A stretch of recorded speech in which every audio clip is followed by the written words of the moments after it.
That'll be a good thing. I hope all the you people that were out there that had to go to your Halloween parties and stuff like that you were respectful of everybody's culture and nationality, and no black faces and no white faces. You know, nothing but purple. Yeah, purple's good, kind of neutral color.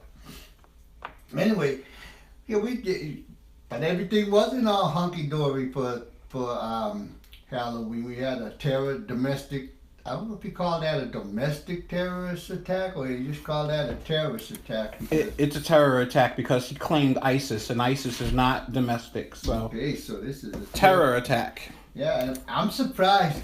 I'm saddened that the people had to die and people got hurt, but I'm surprised it hasn't happened with more frequency here in the United States. This is something that so easily can happen. All you need is a vehicle, and if you don't own one, you can do like this person and rent one. I mean, this is really out of control, like that, and that comes. I don't know why it comes. Tell you the truth, I don't know why anybody would. That you got to be some kind of sick to just watch you run over people with your car. That's wrong. And then get out and shoot up the place with paint guns. It's like, that's death by cop warning, but he didn't die, so. Which I applaud the police for that. They're learning. You don't have to kill everybody that you shoot at. You know, you can use a little discretion here. Shoot them someplace else so that they can suffer for years. And hopefully, I hope this guy here has some suffering, because that was just wrong. But I hope it doesn't set a precedence here in the United States that this is something we can do. It's just run over people. Obviously, the president's taking a good advantage of this. He's going to, the DACA. What is it, DACA? The DACA. DACA. Yeah, the program for the immigrants and stuff. The kids that were brought over as kids and stuff. Yeah, he's looking at keeping all kinds of immigrants out, claiming how wonderful the economy's going to become because of the tax cuts and stuff, so we don't need any immigrants coming in here messing up things and stuff. So, it's obvious he was going to take advantage of this situation like this, so he did. He did, but I want everybody else to, be cautious out there. It's your life that's on the line. I'm not talking about being afraid. You don't have to walk outside and be afraid. You have to walk outside and be aware. And by aware, I mean, if you're walking down the street, don't walk with your phone in your face. Know where you're walking. Know if you're going into an area that's heavily congested and stuff like that. Be respectful to everybody. Just don't walk up on somebody and because they're walking at a pace that's slower than yours and push them out the way, or something to that effect. You're gonna have to go with the flow with the people. We have too many people here in this world. We got a big world. We got a lot of people in the world and stuff, and we have to live in harmony with everybody, and then everything is good. And I know some people say, no, it's not, because I'm supposed to have this and I need to have that and I got white privilege. I've been thinking about this. Oh, man. I've been thinking more and more about this white privilege stuff. And look at here. Because I've been thinking about it, I don't think you white people are thinking about it. You just like saying it. And it becomes saying it so much that you think this is something that's really important and powerful. But in actuality, you've taken a lot of things away from yourself. You placed yourself in a position where affirmative action doesn't work for you. So you lose out on a lot of things, school applications and stuff like that. You got to score higher now than some other people to get into school. You don't have any privilege. You can spout it if you want to, but actually all that spouting and all that privilege is making life a little bit tougher for you. So keep it up. If you want to, live as hard of a life as you choose, but live a good life. You can live a happy life, live a loving life. Got my boy Trooper over here. He's not saying anything. So I'm gonna go into what we're gonna talk about today. We're talking about fitness, really. Archangels have to be fit. There's no doubt about it. There's no getting away from it. Archangel is not a cultural kind of subculture thing where it's all voice, it's all verbal, it's all evil or protest. You have to be fit. There's an image that you have to project when you're an archangel. You have to have a swagger when you walk. You know, you have to walk with an air of confidence and stuff. So you have to be fit. It's not that you have to be muscular and toned and have a little waist and all these things, but you have to be fit. Archangels, when they walk in the room, people just know they're archangels. They just, oh, that's an archangel over there. You know, the presence that they have comes in with them like that. So it's very important. It's very important for being an archangel. And I know some people may be saying, well, how do you have a presence like that? You know, I'm guilty of knowing about this stuff because in the service, I could spot somebody who is in special ops in the room. It's just like the way they carry themselves. It's not the physical appearance of oh yeah, they look more scrappy, more athletic, and more muscular. No, they stand straighter. You know, they move more gracefully. They don't move with their head down, looking at like they were looking at something. They move eyes first. You can see that they move eyes first, and this is how archangels. This is part of the thing they have to, because the archangels are on the lookout mostly just for an opportunity to help somebody if they can. You know, and they don't come all that frequently, so they're on the lookout. So you move eyes first. So if I'm going to move from here, there's a door over here to my right. If I'm going to move over there, my eyes go there first, and then, I see where I'm going. I see the route that I'm going to take to get over there. And this is a swagger type of thing. And when I move as gracefully as I can. I'm pretty clumsy, got big feet, I fall down. You know, but I move as gracefully as I can. And this is important, but you can't do that if you're not fit. You have to be fit. You have to be fit within your mind. You have to be fit within your body, and you got to have a spiritual fitness too. You have to have some kind of religion, whatever it might be. Archangels don't claim to one specific religion. There's no. It's good. You know, you can be a naturalist if you want to. You know, and whatever you want. But there's some religious part to that. That's the spiritual part. But let's start with the mind part first. You know, we talk about meditation. That seems to be a big thing that everybody likes to do now. They like to meditate, and you know, meditation is really, really, really good, and it's a really good stress release. But that rigid meditation that people think that you're supposed to do, that Zen type meditation where you sit down in the lotus position, which is with your feet crossed and you sit there all erect like this and your eyes are closed, and you try to wash your mind of everything, which my mind is just crazy. I got a messy closet up there. I gotta straighten it out. It just wanders a lot. But that Zen type meditation that people think that's meditation, they're absolutely correct. That's meditation. You can't handle it though. I'll be honest with you. Most of you people out there, you can't handle that type of meditation. There's too many distractions around you. You can, if you want to take yourself out and go to a shoreline or something where there's no traffic and there's nothing around you to distract you, then you might be able to do some kind of Zen meditation. But if you want to do Zen meditation and sit within a group, it ain't gonna happen. There's too many distractions in the group. You have too many people.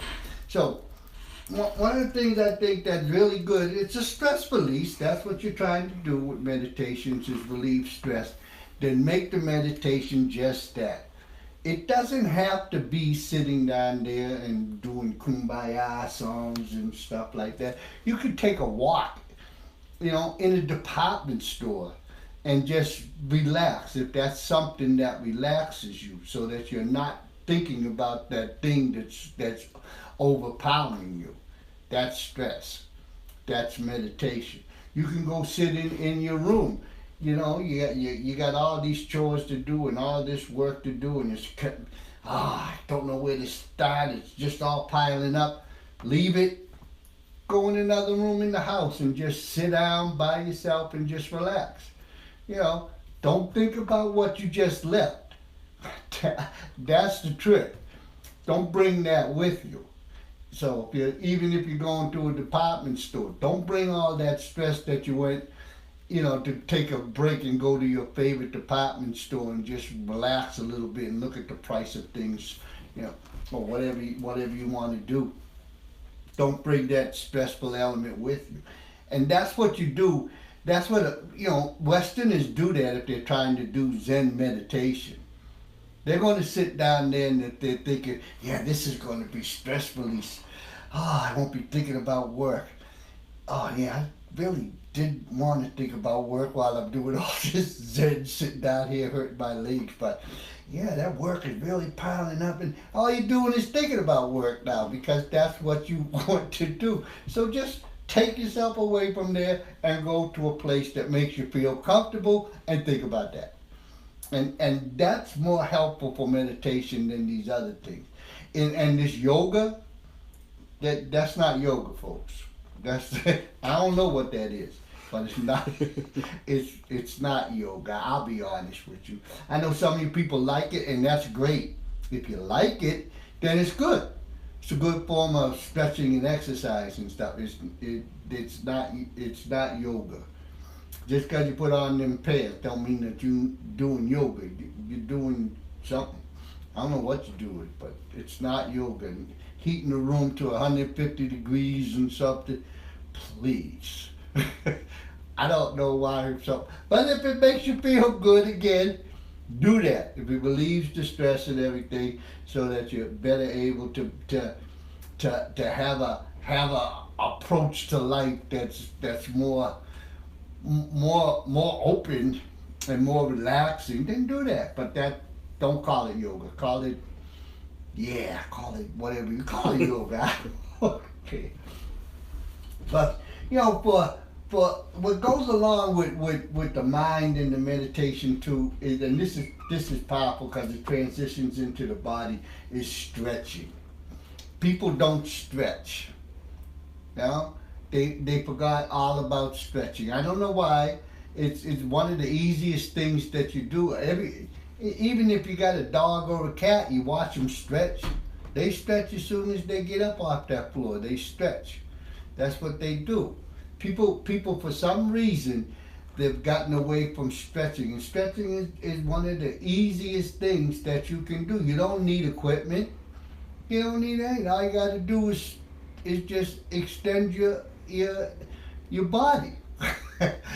That's all you got to do. Bend over and then arch your back and make your head come up and roll your arms up in there. Oh, then bring them back. Oh, that feels good. And lean. Oh, that feels good. I'm still in the chair. And this is stuff, but people don't stretch. But that's one of the most important things that you really want to do for aging and everything like that. It helps you become flexible. You don't have those little itty bitty aches and pains that you can amplify as soon as you get a little bit more stress, and then you can amplify those itty bitty pains and stuff. But stretching's good. If you have an opportunity, if you have a place where you can hang, even better. Not by the neck. I know some of you people get a little bit overzealous and you think I could stretch my neck up. You put the noose around. Don't do that. But if you got a place where you can hang, especially you people that's in a position, that's in a job where you're sitting almost all the time. If there's some place, I think all offices they went into those little cubicle kind of design places like that. So you're locked in this cubicle for 8 hours. I think there should be a bar in there, not a bar for drinking and stuff, a bar, and you hang. Just grab that bar and just 5 seconds, 2 seconds, whatever you can handle, just grab that bar and just let your body hang. You know? And it's gonna be wonderful. That is one of the easiest, most simplest kind of exercises that is not being done. You know? And it's natural for us to do. It's called brachiation. It's what we did before we came out the trees. That's right, folks. We were in trees. And we used to brachiate. That's what the monkeys do when they swinging around and stuff. And they just hanging around, but they got tails to hang around with. When we came down and walked upon the earth and stuff, we still went back up in the trees because down on that ground was all these things that wanted to eat you. So you were up in those trees and you had to still brachiate and you hang and it was totally natural for people to do. Yeah? But now that we don't do that, we sit. We just do totally the opposite, but it's something that was natural for somebody to do. And then we just sit, and all that pain and all that weight just goes right through you into one little spot on your coccyx back there. It just goes whoop right there and sits right there, and you wonder why you got a bad back. You got all that weight pushing down on it, and it's going no place. So that's why you got to hang, so you straighten out those vertebrae, and everything gets in line. So if you have an opportunity to hang, just hang. Only takes a few seconds. You know, you don't have to do it long. Yeah, it's not even an exercise. It's just hanging. It's just stretching. You've been sitting for 8 hours. Just grab that bar and just hang from that bar. And I guarantee you, oh man, I feel good. And you're going to want to just run to the bus stop or the car or whatever. It's going to feel so good. So this is important for being an archangel, because now that things are straight, you're walking taller. Yeah? You got that air of authority just right there from the simplest thing in the world, hanging. And you're walking, you're standing up straight, you're seeing what's going on. And that's a good thing. You know, and that's a powerful thing. And like I said, it's a natural thing. You think old little short, what was Lucy? 3 foot nothing? You know? If she was slouched over because she didn't hang off those branches and stuff, at her 3 foot nothing, she needed every piece of nothing she could get so she could keep an eye out for that 6 foot lion. You know? So, yeah, these are natural things that we don't do anymore that are very beneficial for us. And the fall's here, so the winter's coming, so not only will you be sitting in your job, you'll be sitting in your car, you'll be sitting on the bus, you'll be sitting when you get home, you'll be sitting all the time. You know, all the time sitting. And you know, and that doesn't really work well for a body that's made not to sit. We did a lot of things. So stretching is very important. Just grabbing something and just pulling on it. Make it up as you go along. It's all good. Do anything you want to as long as you elongate your body, and you'll benefit from that more so than any other kind of thing where you go to Pilates or something like that. That's social. It's great. There's stretching classes and stuff, but they're all formed around a social atmosphere, and that's good. Don't get me wrong. But if you can't, there's no excuse to say I don't have any money. I can't do this. You know, you're going in your house. All right, you got stairs. Take 2 steps and just sink down a little bit and stretch it out or something. Point your toe on the way up. It's all stretchy. Pull on the banister. Stretch out those shoulders. Yeah, it's all stretchy. Just lean over and then come back up. It's all stretchy. You don't need money to stretch. All you need is your body.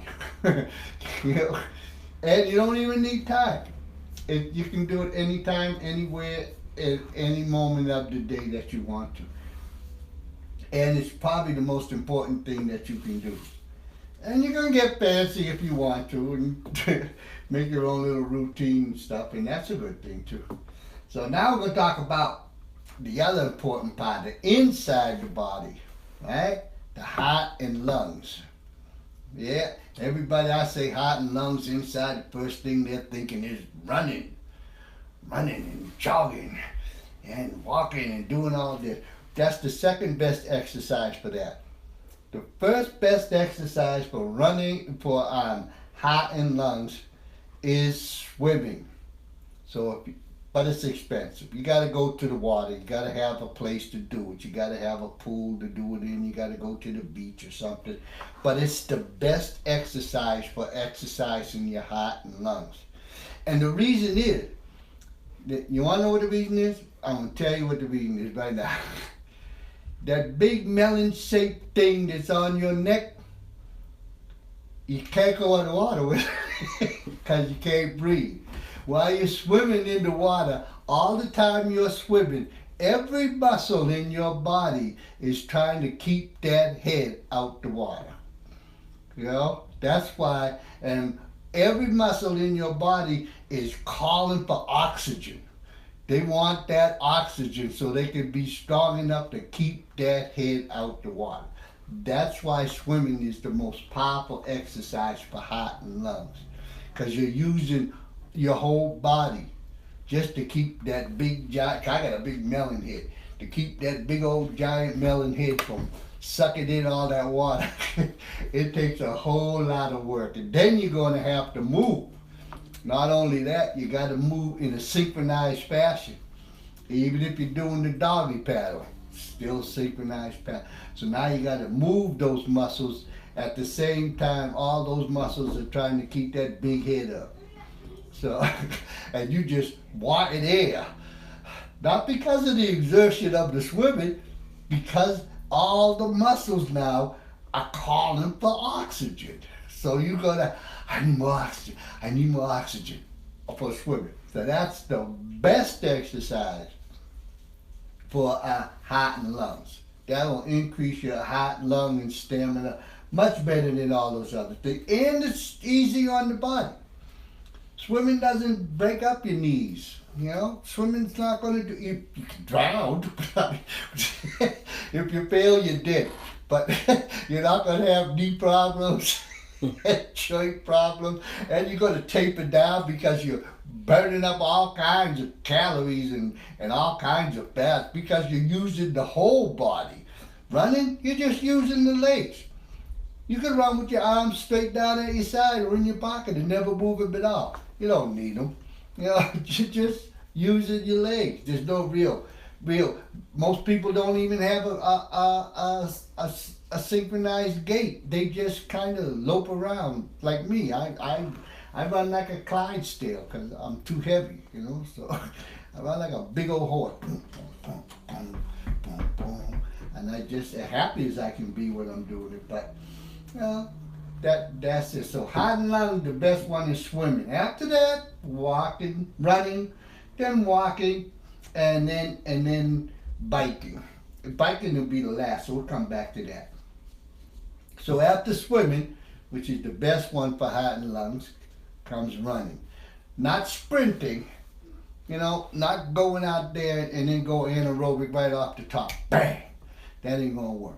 The aerobic benefits that you get from, you know, from jogging, probably 20 minutes, half hour, hour, whatever makes you feel good, 40 minutes.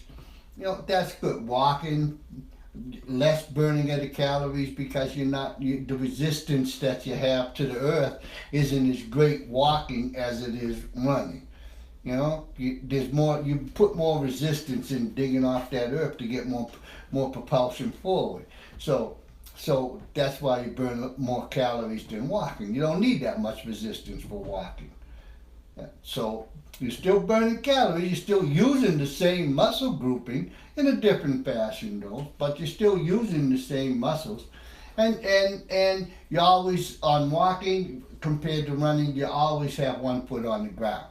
So you don't have to stabilize your core, you know, a lot of core kind of stabilization to keep you balanced and stuff while you're in the air. So that's number two. And with those two together, there's this thing I like to do. I don't do it as much as I really want to. It's called rucking. And what you do, you put a rucksack on. You know, it's military walk. That's all it is. All right, we're going to force march now for for so many miles. But you know, they do it with a heavy pack, sometimes 50, 60 pounds. You know, see, this is 10 pounds, folks. You can put that on. I put that on and walk around all day. It's benefit for me. It's because it's pulling down on my shoulders. Once in a while, you know, after a while, your shoulders get fatigued from that, and they putting a lot of stress on there. Does it have any weight in the back? Yeah. It has the weight in the 10 pounds in the back too? Okay, yep, I see it. The whole thing is just 10 pounds. Okay. Yeah, this is like, you could get them at different weights. I have a 40-pound one, but I use that for different things and stuff. But you know, they're kind of expensive because they're gimmicky, you know. But you don't need this. I just need it because I want to wear it all day long. Well, a lot of the part of the day to wear it. But you could just take your old school bag that you're not using anymore and put something in it, and going on and say, I'm going to the store, so let me just do a little exercise and not take the car. I'm going for a walk, take the bag, strap on your own, just like a kid, and walk out there and go to the store.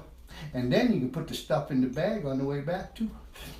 You can be smart. But that's rucking. And with rucking, you can go out. They go out for like, I think the recommended, and it's recommended, so it's like, well, who recommended it? I don't know. Somebody probably was able to shout louder than somebody else when they was asking for what's the recommended time, the best amount of time to do rucking, and the loudest person in the group probably said an hour. So, you know, so it's whatever makes you feel good, folks. Whatever makes you, an hour makes you feel good, do an hour. 10 minutes makes you feel good, do 10 minutes, you know. If you started and 1 minute makes you feel good, do 1 minute, whatever makes you feel good. But rocking's good. But because I don't think a lot of people know about it, rocking is a walking motion that you do with it too. You kind of go like this when you're walking. So you're kind of going like that there. So you walk kind of like RoboCop. Yeah, kind of like RoboCop, but you kind of. Oh, it's more of a motion. RoboCop Yeah. was rigid. What you're doing is more motion. Yeah, you could lose your arms, but you're kind of swinging, and you just, because you want that pack to give. Well, I can't hear you. You want that pack to give you a little bit more resistance on your shoulders and stuff like that. So that's why you got that exaggerated swinging motion. And that's rocking. And it helps with your propulsion too. And then there's biking. Biking, you can go a lot more distance and stuff, but biking really doesn't. You know, it's a great exercise. It's more of a. I don't know why. Maybe it's just the way I think and stuff. Mountain biking is different, folks. I'm talking about regular. If you're gonna go out and I'm gonna go ride a bike for 5 miles and stuff, you're gonna get a lot of strain and a lot of stress on yourself, and it's gonna be a great exercise and stuff. But most of that's gonna be more meditational than it is for biking. You're outside and you're enjoying yourself and stuff. Because you know, if you're mountain biking and you got a set goal that you want, and you're really pounding through this mountain and stuff. Yeah, I went mountain biking for the first time. That's why I'm saying that last summer I was out of breath going downhill. I was like, what's going on? I'm panting and breathing, but I'm going downhill. So, yeah, if you want to get humbled, go do some mountain biking. Yeah, we're supposed to glide down the hill. No, that's work. So you know, with mountain biking and stuff like that. But regular street biking is great and stuff. But you know, I don't really advocate for regular street biking because even though they paint little signs on the city, in the city, it's not set up for it. It's dangerous, you know. It's dangerous for biking out there. The cars, and it's so dangerous because you expect the cars to be courteous and everything, and they are. It's just that sometimes they don't see you. That's the problem with biking. You're on the same freeway as a car, you know, and sometimes some bikers, they just don't want to, obey the rules and regulations of the road, and then you get in trouble because the person in the car, he's not just driving forward. Y'all drive cars anyways. You got to be looking around. You got to look at the rear view mirror. You got to know what's on left, right, front, back. You got to anticipate what's up ahead. It's a lot of work. And with this rule about pedestrians can cross in the middle of a snowstorm any way they want to or something. I don't know what these pedestrians are thinking about. They don't even have to go to the crosswalk anymore. Now they're just adding more obstacles for people on cars. So if you got a place where it's good and you can let go and ride a bike, then you can really have some fun with it and really get some benefit from it. But if you're riding on the street, you be extra careful. Wear bright colors, lights and everything, nice horns. Get got horn, something that's going to make a lot of noise, and and that'll be a really good thing. But if you're just going out there and you just put on your regular street clothes and you think that well, I'm the biker, so they should be aware of me. You're just a short little skinny little thing on two wheels. They may not see you, so don't get upset if you get run over.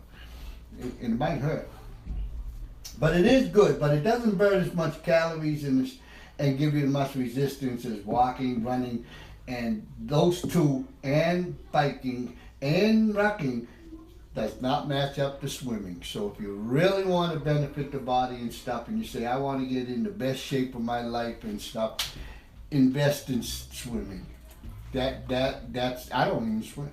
I can swim, but I can't sweat.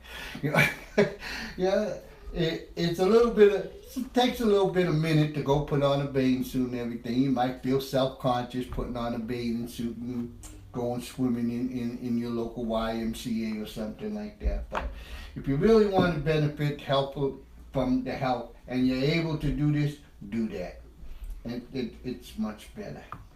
All right, now.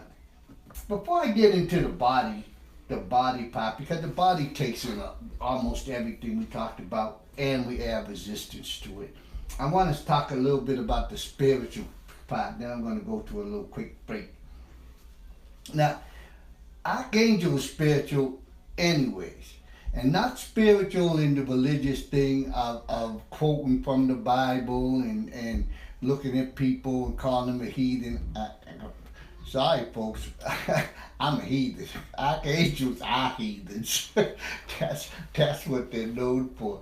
The archangels, they have a very close spiritual connection with God, but it's not a very close spiritual connection with the God of the Christian Baptist Church or the God of the Roman Catholic Church or the God of the Mormon Church or the God of the Muslim faith or the God of any other faith. No, that's not what archangels are all about. That's a whole separate part of their life. When they go to church, that's more for reflection and more for relaxation and fellowship and meditation. Archangels, when they're out, they stand taller than most people, because they're always seeking an opportunity to get the benefits and the reward of helping somebody else. Because that's basically what archangels really like to do, is help people. They don't force themselves on helping somebody. No. They've gained the privilege of somebody say, hey, can you give me a hand? Or they did something and they get a thank you. Oh, the smile and stuff. That's the greatest reward they get. It's not, when I say spiritual, it's not going to church and checking that box.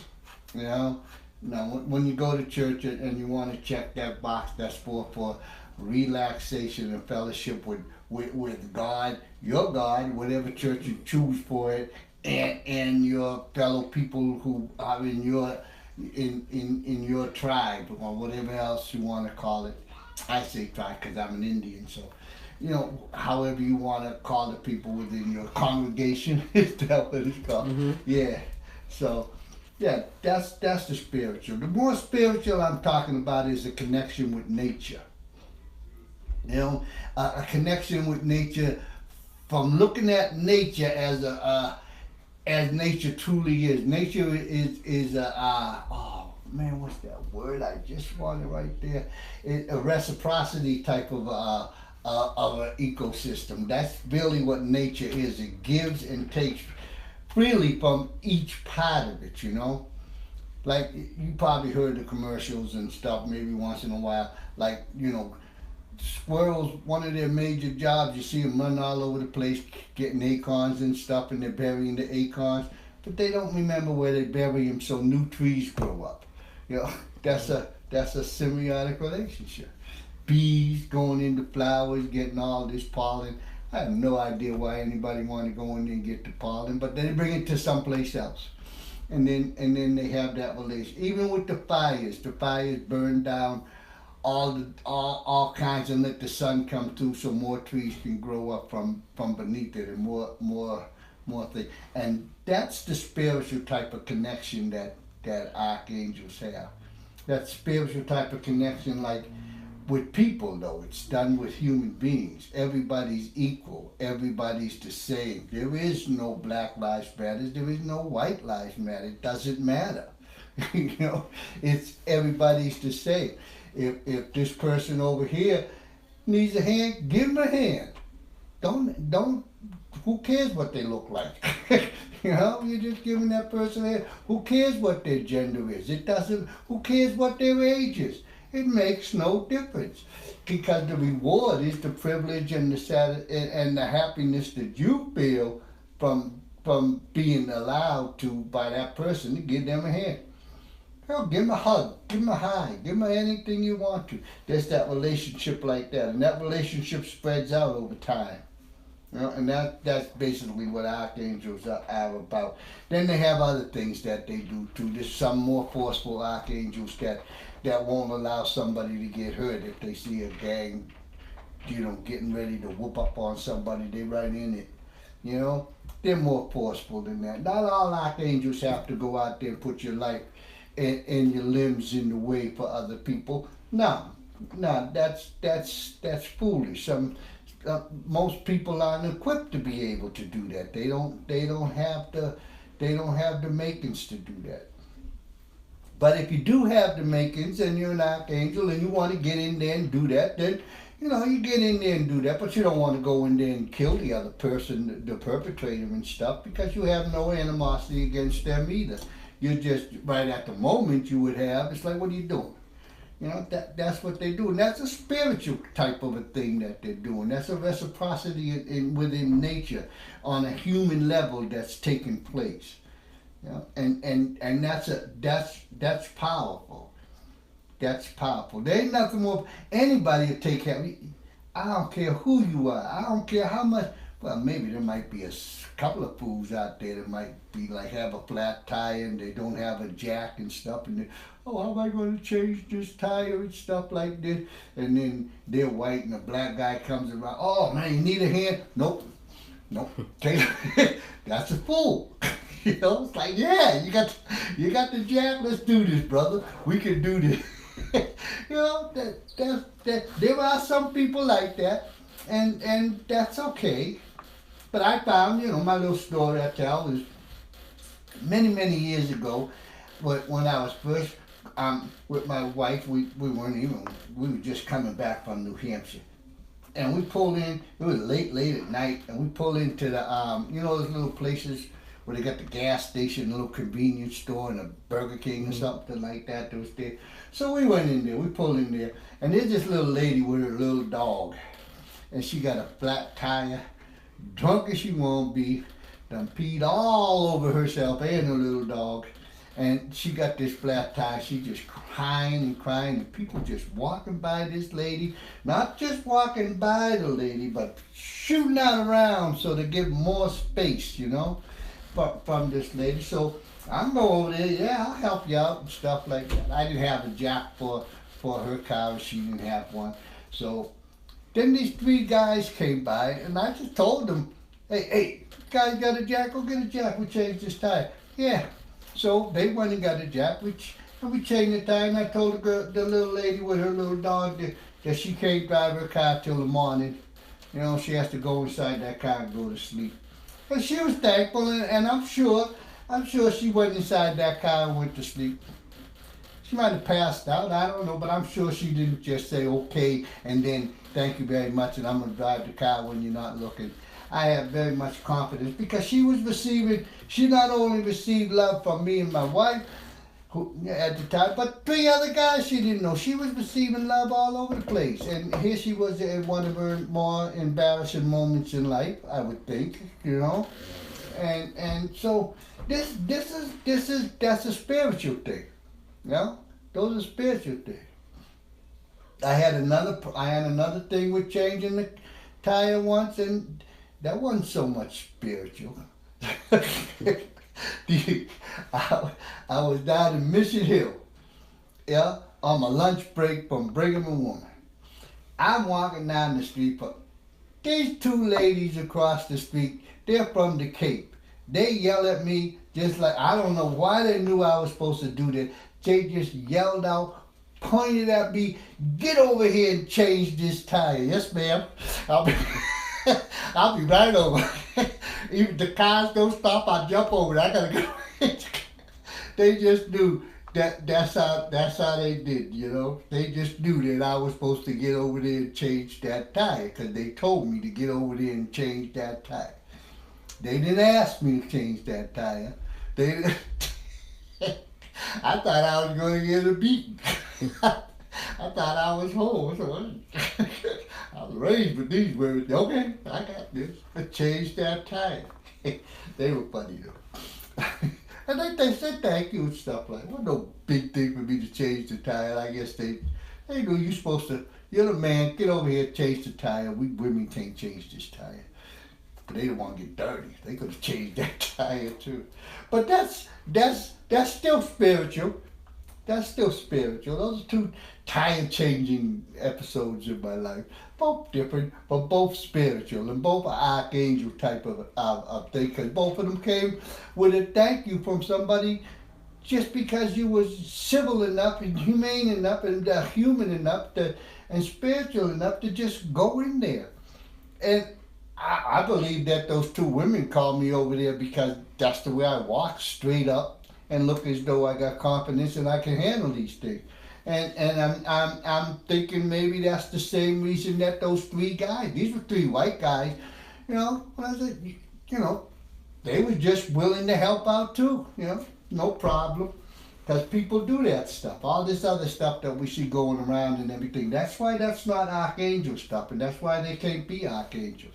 They don't have the swagger, and you'll find out once you start believing in the swagger and believing in these things, you'll notice that you have a swagger, and other people will notice that you have a swagger. I better notice about getting some of these bills paid because I keep rambling. All right, I'm gonna just do that for about 5 minutes, and then I'll be right back to talk about the exercises with resistance training and stuff. All right.